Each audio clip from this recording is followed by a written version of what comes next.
বন্ধুরা ঠাকুরের জন্য প্রসাদ নিয়ে চলে এসেছে দিদিভাই। বন্ধুরা এটা হচ্ছে ঠাকুরের ভোগ। দেখো কী কী আছে। এখানে আছে লুচি, সুজি, ছোলার ডাল আর ছিল 5 রকমের ভাজা সঙ্গে।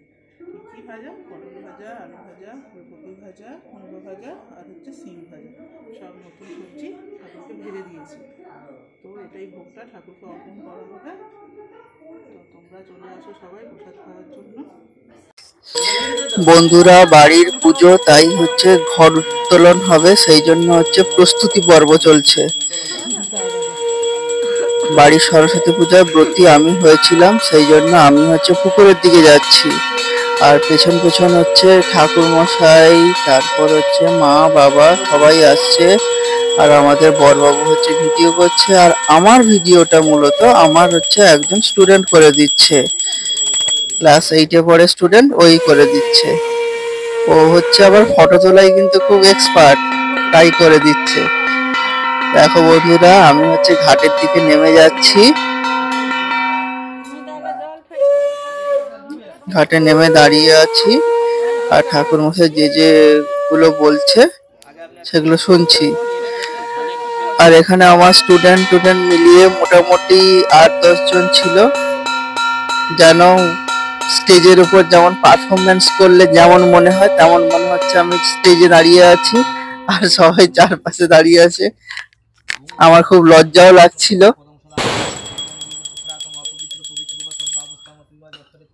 ঠাকুর মশাই হচ্ছে মনে হয় এটা গঙ্গা পুজো করছে, যেমন রিচুয়াল আছে সেই রকম গঙ্গা পুজো করছে। আমাকে ধূপ আর হচ্ছে একটা বাতি ধরিয়ে দিল, ওটাকে হচ্ছে জ্বালাতে হবে। তার সঙ্গে সঙ্গে গঙ্গা পুজোটাও চলছে।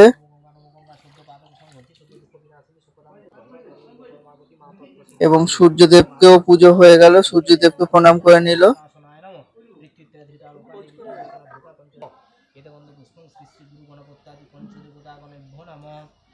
দেখো বন্ধুরা, কার কার বাড়িতে এরকম হচ্ছে সরস্বতী পুজো হয় তোমরা কিন্তু কমেন্ট করে জানিও। পুজো হলে কিন্তু খুব আনন্দ হয়, আর বাড়ির পুজো মানে তাহলে তো খুবই আনন্দের বিষয়।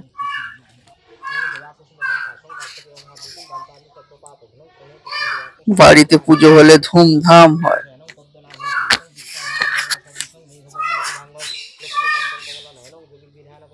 দাঁড়াতে দাঁড়াতে ছোটবেলার কথা মনে পড়ে গেছিল। এখন তো সেরকম ঠান্ডা নেই, ছোটবেলা কিন্তু যখন ছিলাম তখন বসন্ত পঞ্চমী মানে খুব ঠান্ডা পড়তো। সকাল থেকে উঠে গরম জল করে চান করে স্কুলে চলে যেতাম। এই ছোটবেলাটাই কত আনন্দ হতো, এখন ছোটবেলাটাকে খুব মিস করি। তোমরাও কি এরকম মিস করো? তাহলে কিন্তু কমেন্ট করে জানিও। এখন সেরকম ঠান্ডা নেই। সরস্বতী পুজো মানে ঠান্ডা থাকবে, এটাই তো, কিন্তু এটা তো আর এখন হচ্ছে না। এখন আবহাওয়া জলবায়ু সবই হচ্ছে পরিবর্তন হচ্ছে। ঠাকুর মশাই গঙ্গা পুজোটা অনেকক্ষণ ধরেই করছিল।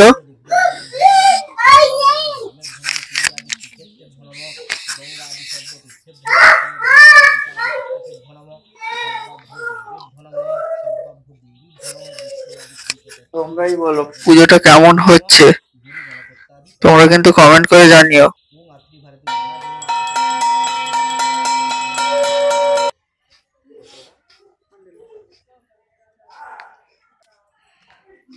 এবার আমি ধূপটা জ্বালিয়ে দিলাম ঠাকুর মশাইকে।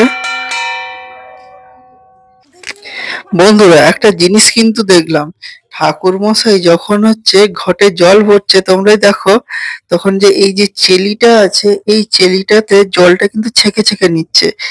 এটা কেন নিচ্ছে আমি কিন্তু জানি না, তোমরা যদি জানো তাহলে কিন্তু বলবে।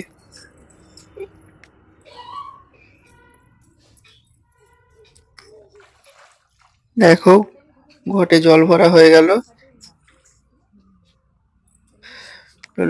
লোহার কাটারি বা কাতান দিয়ে কিছু একটা জলে করে দিল।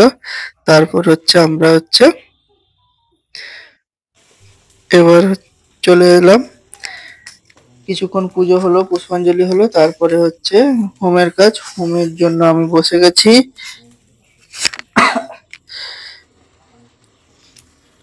আমাদের বাড়িতে কিন্তু হোমের একটা ট্রে করা আছে, ওই ট্রেতে হচ্ছে হোম হয়। আর যদি না থাকে তাহলে ওখানে ইট দিয়ে বালি দিয়েও করা যায়।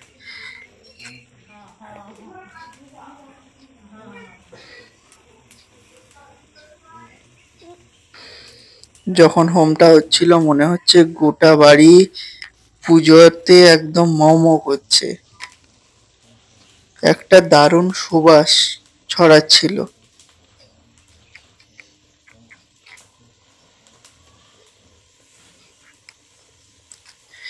এখানে বেলপাতা প্রায় 108টা দেওয়া হয়, কিন্তু আমাদের এখানে 28টা বেলপাতা দেওয়া হয়েছিল। তোমাদের কত দেওয়া হয় তোমরা বলতে পারো?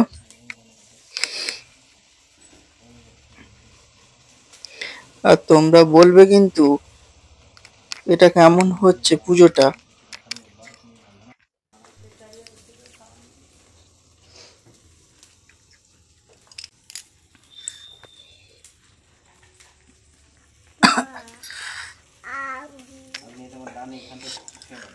তারপর এখন হচ্ছে হোম কুণ্ডতে হচ্ছে নারকল দেওয়া হবে, সেই জন্য আমাকে একটু দাঁড়াতে বললো, আমি দাঁড়ালাম।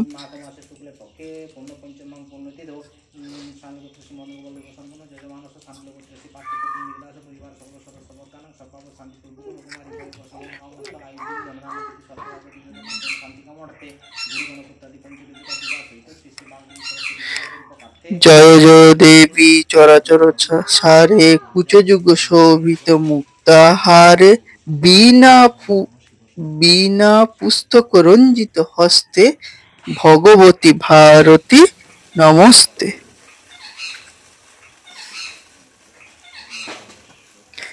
বন্ধুরা, ভুল ত্রুটি হলে মার্জনা করবেন।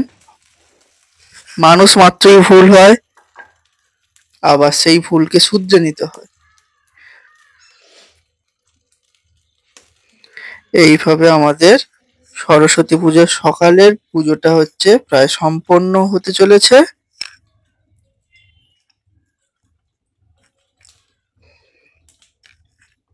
সরস্বতী মহাভাগে বিদ্যে কমল লোচনে বিশ্বরূপে বিশালাক্ষী বিদ্যাং দেহি নমস্তুতে। জয় মা সরস্বতী। সবাই ভালো থেকো। কেমন লাগলো বলো।